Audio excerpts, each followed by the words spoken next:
Hello, I'm Reverend Sam, and this is Power Encounter TV broadcast. I pray that this day the sun of righteousness shall shine over your darkness. In the name of Jesus. Yes, I see it. The sun of righteousness shall shine over the darkness of your life. In any area where you are experiencing darkness, I decree by the authority of God in the name of Jesus, receive the light of God right now. Receive breakthrough, receive deliverance, receive freedom in the name of Jesus. Lord, let the word of my mouth, O God, and the meditation of my heart, let it be in line with your will for your people this day, and let your name be glorified. In Jesus' mighty name, amen and amen. I still want to speak today about how to receive the power of God. And I want to talk from the dimension of the mercy of God. There are times that you just know that you are not qualified.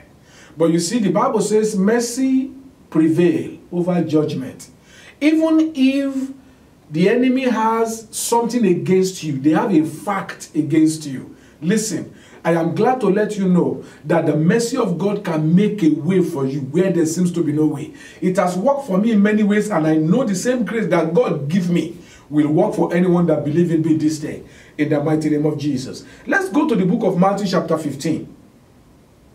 In Matthew chapter 15, I want to read from verse 22. He was talking about a Canaanite woman. And you need to understand the fact that when Jesus was on earth in the flesh, his scope of relevance was limited to the lost sheep of the house of Israel. That means anyone that was not an Israelite was not allowed by God at that time for Jesus to minister to them. So, but this woman fell into the category of those who were not qualified to receive from the anointing of Jesus. And behold, a Canaanite woman from that region came out and was crying, saying, Lord, have mercy on me. Lord, Son of David, my daughter is severely oppressed by a demon. But Jesus did not answer her a word. And his disciples came and begged him, saying, send her away, because she is crying out after us. I want us to see the body language of this woman. She wasn't ready to have a no for an answer. She knows that she was not qualified. At the same time, she made up her mind that this opportunity that I see today, to have seen Jesus, I must go with a miracle. She was bent on receiving something from God. So even though by knowledge, by covenant, she was not qualified, but by mercy, see what happened.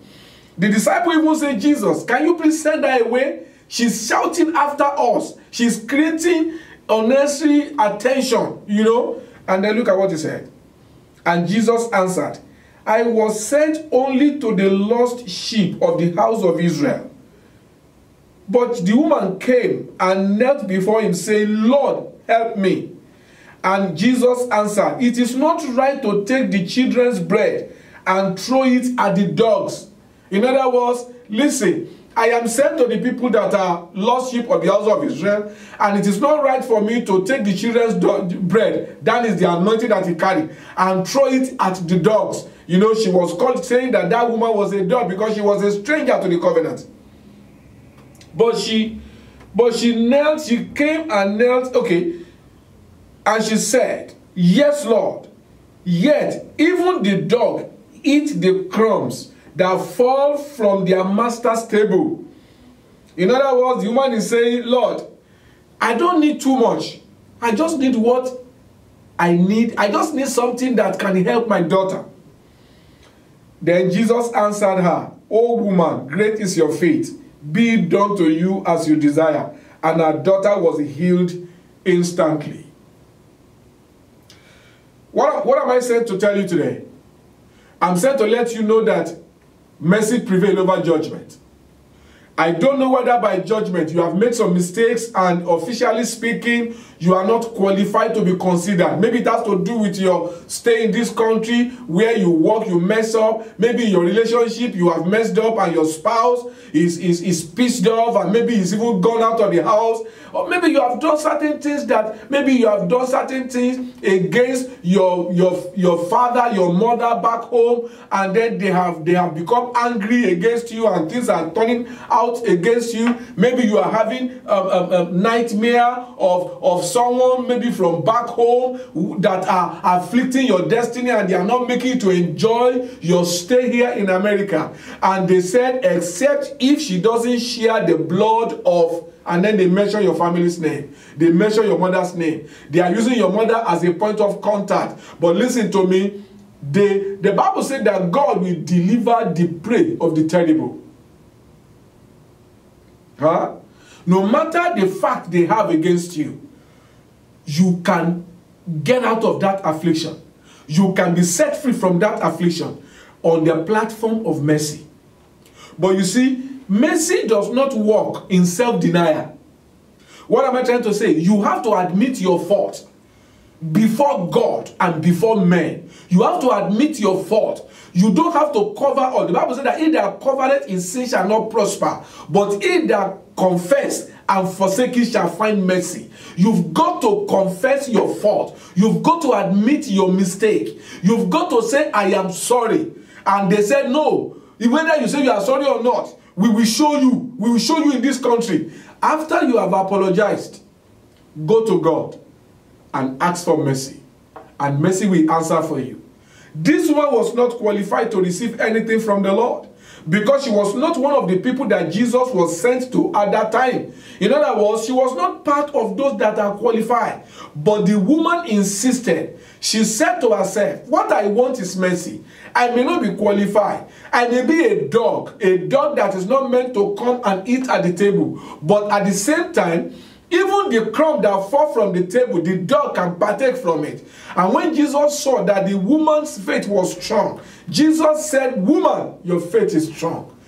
Be it done unto you according to your faith. And the daughter that was demon-possessed suddenly received deliverance. Suddenly she came back to her senses. And the question I'm asking you right now is that what situation are you in? You have fasted, you have prayed, you have sowed seed, nothing has changed. Why don't you come to God on the platform of mercy?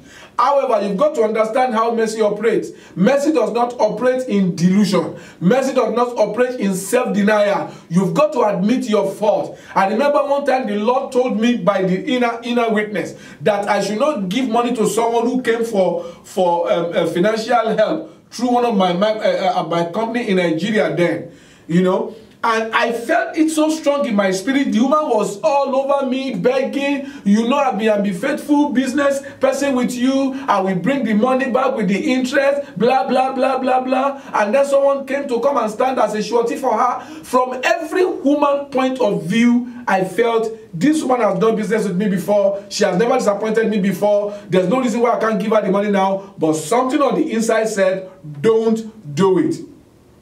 I did it. Because of their pressure. And you know what happened? 8 years after, I am here to collect 1 naira from that money. And after a long time, after about 5 years, I even threatened the person with police. After about 5 years, I had to now go to God and say, God, I am sorry. I know that you gave me an inner witness not to give her the money. And the money was much. I said, but God, I'm sorry I disobeyed you. I acknowledged my fault and I said, Lord, I'm sorry. I want you to help me on the platform of mercy to be able to recoup my money. And mysteriously, God helped me out. What am I trying to say? Mercy prevails over judgment. What is your case? What is your situation? If you have done what is wrong, you have to repent. You cannot, there's no shortcut in the realm of the spirit. God's operation is predictable. The principles are laid out on the table. And if you can follow the principles, you will get the miracle. What is your problem today?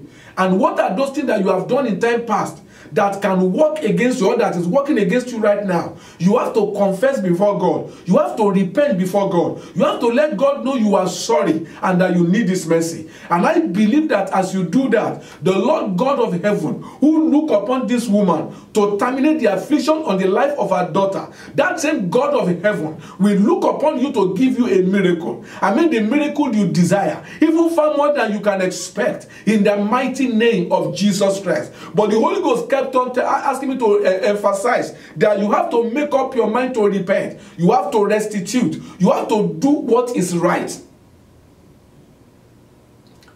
And therefore, I pray for you today that in the name of Jesus, the grace to take the right step, receive in the name of Jesus. The grace to be repentant, receive in the name of Jesus. And I pray that every one of you that are prey in the hand of the enemy, this day, by the authority of the Lord Jesus, I set you loose. In the name of Jesus Christ, I set you loose. Whatever the enemy hold against you, this day I destroy it. I curse their hold over your life. I curse their control over your destiny. In the mighty name of Jesus Christ, I decree that from this day, your lives will begin to fall in pleasant places. Doors of opportunity will begin to open up for you. In the mighty name of Jesus. If you are watching me and the Lord has given you an instruction to work for Him, to do something for Him, and you have been resisting it, it's time for you to say, Lord, here am I. Don't be like Jonah. You don't have to suffer loss before you accept what God wants you to do. I pray for grace for you. That grace to be repentant. That grace to be obedient. Receive in the name of Jesus. I rebuke every spirit of affliction. I rebuke every pain in your body. In the name of Jesus. That affliction that doctor said there's no way out. Receive deliverance from it right now. In the mighty name of Jesus. Be free from that affliction. In Jesus' mighty name. Amen. Amen and amen. I'm glad that God is able to use me to be a blessing to you today. God said to me that the time has come for Him to fight for His people. And that's why our next All Believers Conference that is coming up on the 14th of September, that is the second Friday of September by 7 p.m. That program, the Lord said to me, the theme of the program is, let God arise and His enemies be scattered. Somebody will say, but what do you mean by the enemy? The point is this. When Saul was persecuting the church, Jesus appeared to him and said, why are you persecuting me? And he said, who are you, Lord, that I am persecuting? And you know what Jesus said? I am Jesus Christ that you are persecuting. But he was not persecuting Jesus, he was persecuting the church. I'm talking about the vision that is concerning this program. I see oil from heaven that will come upon your life. And the anointing of God for judgment will begin to work to your favor. Everyone that have afflicted your destiny, it is time for them to be afflicted. Everyone that have made your life a living hell, it is time for God to fight your battle. I see God giving you the anointing for judgment. It will be upon your life to judge every enemy of your destiny. Make sure you are at that program and come with your family and friends. The venue for the program is Rock of Prayer Christian Center, 3520 South Derry Ashford Road, Houston, Texas 77082. That is the building beside Family Dollar. You will see the flyer on the screen. I want you to put it as a reminder on your phone. Make sure you are there. The Lord God will fight for you, and every problem that you have carried for a long time will suddenly disappear. And I'll be taking time out to also minister to people one-on-one. You want me to pray for you personally? There will be time for that also there. So until I come your way again next time, don't you ever forget that no matter what you have gone through in life, now that you're a child of God, I believe that the testimony of your life will be that you are wonderful because Jesus is real. I see you next time. God bless you. Bye-bye. Lord, you are great. Thunder announce your presence. The storm announce your power. I can't imagine your greatness.